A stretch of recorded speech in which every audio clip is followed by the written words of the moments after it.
ISI के लिए जासूसी करने का मामला, जिसमें 2 किशोरों की जमानत के लिए अदालत पहुंचे हैं परिजन। आतंकी साजिश रचने के आरोप में किशोर जेल में बंद हैं।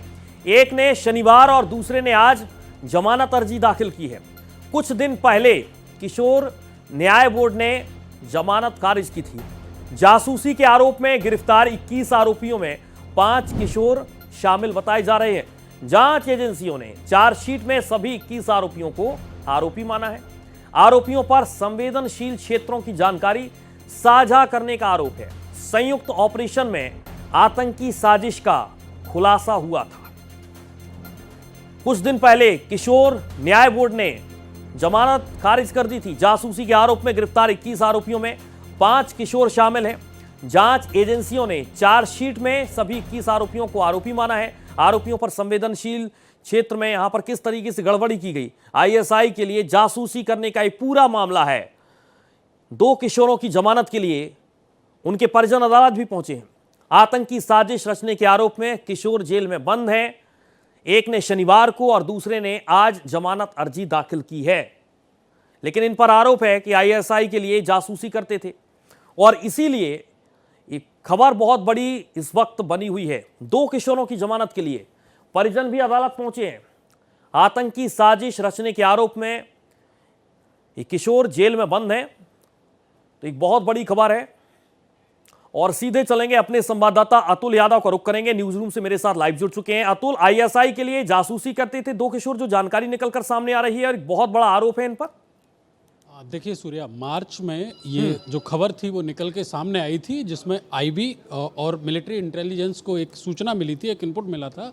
उसमें ये बताया गया था कि आईएसआई ने पश्चिमी उत्तर प्रदेश में अपने पैर पसार लिए हैं और वो जो नाबालिग किशोर हैं, कुछ ऐसे लोगों को लालच देके वहाँ की फोटो वीडियो नक्शे मंगा रहे हैं जो अत्यधिक संवेदनशील हैं, देश के लिए महत्वपूर्ण है, या फिर सेना के कैंट से जुड़े हुए हैं।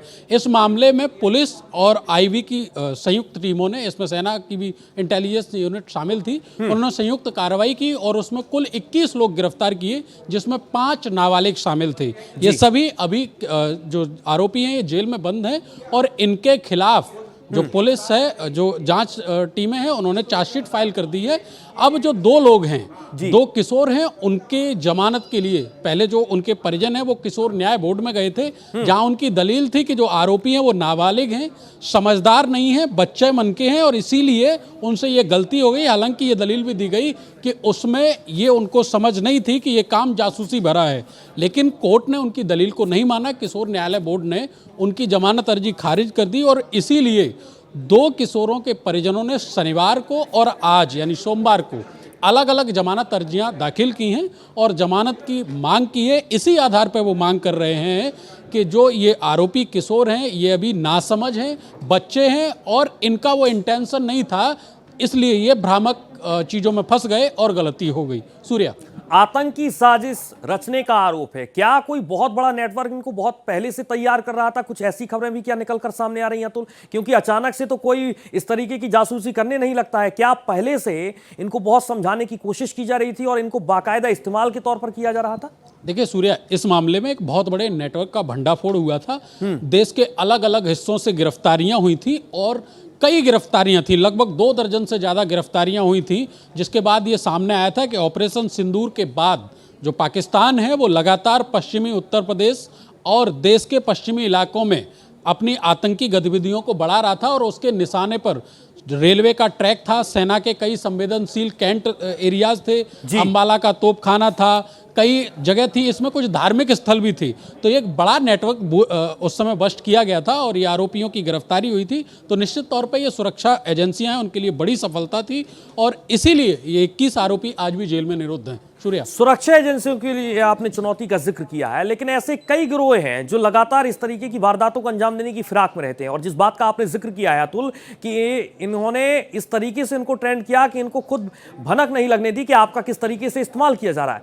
क्या सुरक्षा एजेंसियों के लिए एक बहुत बड़ी चुनौती नहीं है इस तरह के गिरोह का भंडाफोड़ करना? नहीं देखिए सूर्या, इसको सुरक्षा एजेंसियों की चुनौती तो नहीं कह सकते, क्योंकि अगर चुनौती होती तो सतर्कता के रहते इतना बड़ा जो हादसा था, ये इतनी बड़ी जो घटनाक्रम था वो टल नहीं जाता। हाँ, ये एक बात सही है कि जो ये पाकिस्तान में बैठे आतंक परस्त लोग हैं, उनके टारगेट पर ऐसे लोग रहते हैं जो कम पढ़े लिखे होते हैं, आर्थिक रूप से संपन्न नहीं होते हैं, उनको ये आसानी से पैसों का लालच दे के फंसा लेते हैं और ऐसे जो आतंकी गतिविधियों वाले काम हैं उनमें संलिप्त कर लेते हैं। लेकिन अगर हम पिछले कई घटनाक्रमों को देखें तो समय रहते जो हमारे देश की सुरक्षा एजेंसियां हैं उन्होंने कई बड़े ऐसे आतंकी गिरोह का पर्दाफाश किया है, चाहे वो ISI के हों, चाहे वो पाकिस्तानी गैंगस्टर शहजाद भट्टी से गैंगस्टर हों या उनसे जुड़े लोग हों, सारे ही लोगों को जो ऐसी फिराक में रहते हैं उनको समय रहते कानून के शिकंजे में कसा गया है। सूर्या, चलिए फिलहाल बहुत शुक्रिया अतुल, तमाम जानकारी के लिए। आपने बेहद महत्वपूर्ण तरीके से इस पूरी खबर को समझाने की कोशिश की है।